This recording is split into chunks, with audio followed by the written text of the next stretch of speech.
Bonjour chers étudiants, ravi de vous retrouver pour vous présenter le troisième chapitre qui porte sur la taxe sur la valeur ajoutée, la TVA.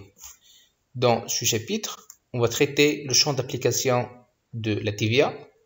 Lorsqu'on parle du champ d'application, on parle des activités imposables, des activités exonérées et des activités hors champ d'application de la TVA.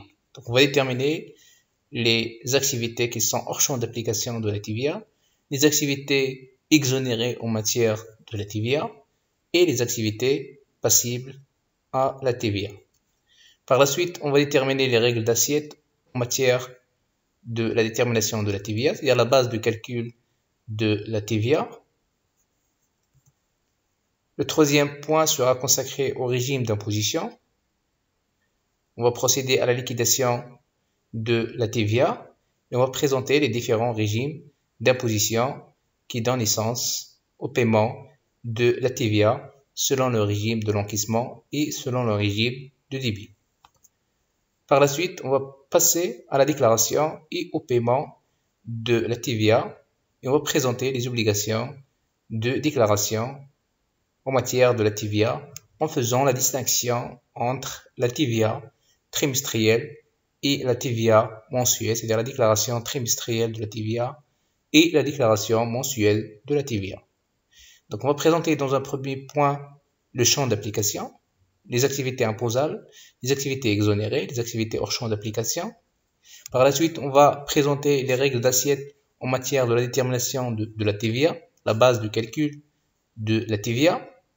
On va procéder à la liquidation et au paiement de la TVA dans un troisième point, selon bien sûr les régimes d'imposition, en faisant la distinction entre les régimes d'imposition, le régime d'encaissement et le régime de débit.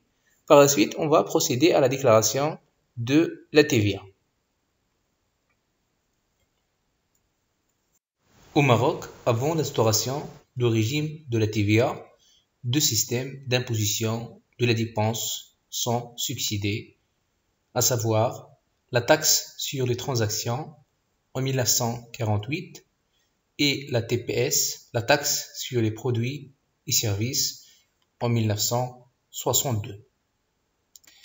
Et après l'adoption de la loi cadre en 1984, le Maroc a instauré le régime de la TVA par l'adoption de la loi 3085 qui est entrée en vigueur en 1986. Donc c'est à partir de 1986 qu'on parle de la notion de la TVA au Maroc.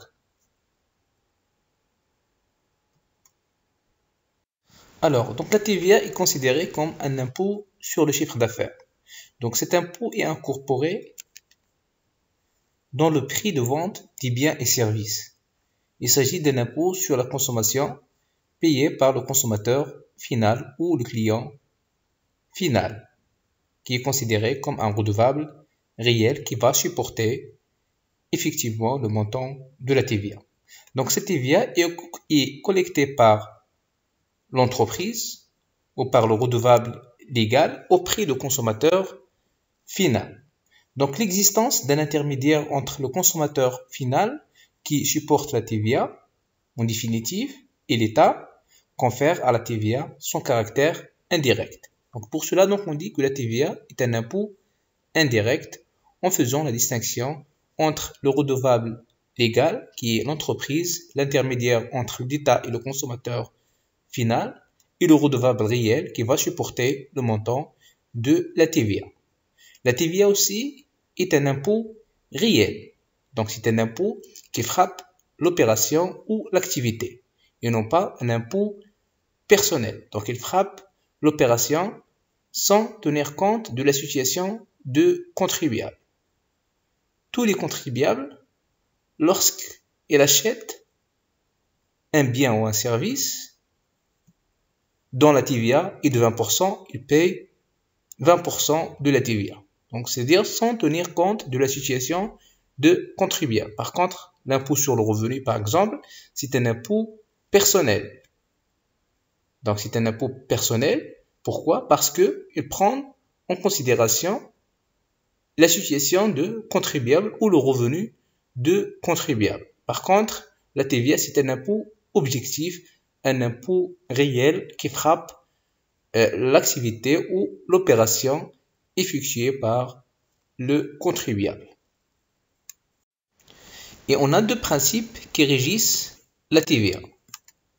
Le principe de l'impôt à paiement fractionné et le principe de la compensation aux frontières. Pour le premier principe de l'impôt à paiement fractionné, veut que l'entreprise ne verse au trésor public que la différence entre la TVA collectée au prix des contribuables et la TVA sur ses achats. Donc la différence entre la TVA facturée sur les clients et la TVA sur les achats effectués par l'entreprise. Donc et on va détailler par un exemple ce principe de l'impôt à paiement fractionné. Le deuxième principe, c'est le principe de la compensation aux frontières. Ce principe veut que le produit exporté ne supporte que la TVA de pays de destination. Donc pour les produits exportés, ils sont exonérés de la TVA. Par contre, les produits importés, ils sont imposables en matière de la TVA. Donc on a deux principes fondamentaux qui régissent la TVA, le principe de l'impôt à paiement fractionné et le principe de la compensation aux frontières. Et donc pour le principe de l'impôt à paiement fractionné, donc ce principe qui précise que le redevable légal ne verse au trésor public que la différence entre la TVA collectée auprès de redevables réels et celle payée sur ses achats. Un exemple, un importateur d'articles de vêtements a fait entrer au Maroc pour un montant de 2 millions de dirhams des articles sur lesquels il a payé à la douane 400 000 dirhams de la TVA. Il revend sa marchandise à un grossiste pour un montant de 3 600 000 dirhams dont le montant de la TVA est de 600 000 dirhams. Ce lot est revendu au consommateur pour un montant global de 4 800 000 dirhams, y compris 800 000 dirhams de la TVA. Donc l'importateur, au moment du dédouanement de la marchandise, il va verser 400 000 dirhams à l'État, c'est-à-dire au trésor public. Donc il va facturer le montant de la TVA de 600 000 dirhams au grossiste. Donc la TVA facturée, c'est 600 000 dirhams, moins la TVA versée au trésor qui est de 400 000 dirhams. Donc il va verser la différence entre la TVA collectée, qui est de 600 000 dirhams, moins la TVA sur ses achats, c'est-à-dire la TVA payée au moment du dédouanement de la marchandise, qui est de 400 000 dirhams. Donc ça fait un montant de 200 000 dirhams. Donc l'importateur, il va verser 400 000 dirhams plus 200 000 dirhams. Et il a collecté donc ce montant de 600 000 dirhams au prix de grossiste. Donc ce grossiste, donc il va vendre la marchandise au consommateur final et elle va facturer un montant de la TVA de 800 000 dirhams. Et elle va verser au trésor public la différence entre la TVA collectée auprès du consommateur, qui est de 800 000 dirhams, et la TVA sur ses achats, qui est de 600 000 dirhams. Donc 800 000 dirhams moins 600 000 dirhams, ça fait un montant de 200 000 dirhams. Et donc c'est le consommateur final qui va supporter le montant de 800 000 dirhams de la TVA. Donc l'importateur, donc il va verser le montant de 400 000 dirhams, il va verser le montant de 200 000 dirhams, mais il va récupérer ce montant au prix de grossiste. La même chose donc pour le grossiste, donc il va verser le montant de 600 000 dirhams et il va récupérer donc ce montant au prix de consommateur final. Donc c'est le consommateur final qui va supporter le montant de la TVA. Donc ce principe, il s'agit du principe de l'impôt à paiement fractionné. C'est-à-dire que le contribuable légal ne verse au trésor public que la différence entre la TVA collectée auprès de consommateurs et la TVA qui a grevé ces achats. Et le deuxième principe dont nous avons parlé, c'est le principe de la compensation aux frontières.